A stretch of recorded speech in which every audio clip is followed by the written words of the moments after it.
As an educator, it can be hard to make sure all children are getting the best opportunity to learn in the classroom.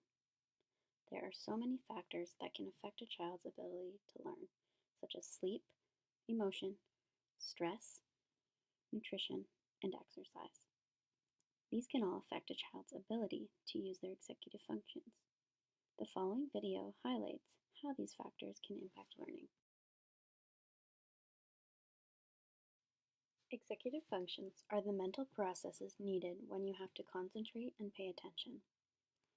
Executive functions make it possible to mentally play with ideas, think before acting, resist temptations, and stay focused. The main executive functions are inhibition, working memory, and cognitive flexibility. Inhibitory control involves being able to control one's attention, behavior, thoughts, and/or emotions to do what is appropriate or needed. This is the control that allows us to attend and focus on what we need to, stay on task, and suppress attention to irrelevant stimuli.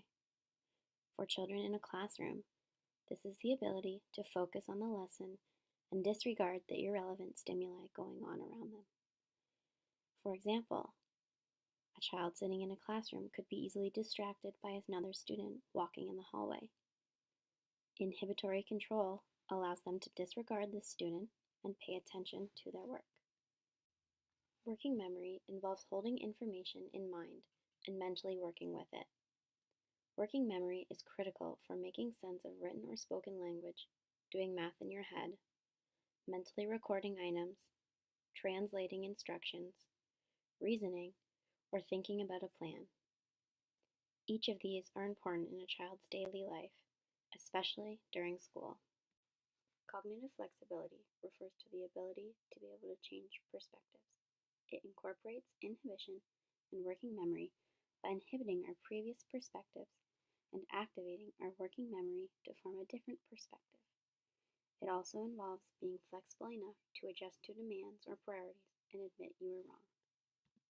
Full development of executive functions come as we mature. Being able to hold many things in mind or do any kind of mental manipulation is very challenging for younger children. Being able to take someone else's perspective is not an easy task. As well, inhibition is very difficult for young children, but becomes easier with age. When we think about the development of executive functions, it is no wonder some children have difficulties in the classroom. As educators, we are expecting performance of these skills that children are not yet competent in. Executive functions are the first to suffer if something is not right in your life. They suffer first and most if you are stressed, lonely, sleep deprived, or not physically fit. If we want school children to have better attention and concentrations, be better able to reason and problem solve, we cannot ignore the stresses in their lives.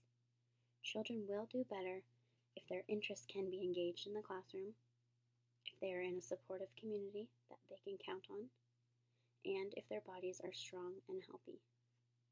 A school that ignores students' emotional, social, or physical needs is likely to find that those unmet needs will work against achieving performance goals. When you pair underdeveloped skills with any stressor, such as lack of sleep, nutrition, or emotion, children will have difficulties that will affect their learning. Every student has different skill levels and needs, which means that educators need to attempt to teach to the various levels of the students in their classroom. Before any learning can occur, the individual needs of the students need to be met. By working to meet the individual needs of each student, you will be promoting better learning success in your classroom. When individual needs are met, students' executive functions are better able to function, which positively affects learning in the classroom.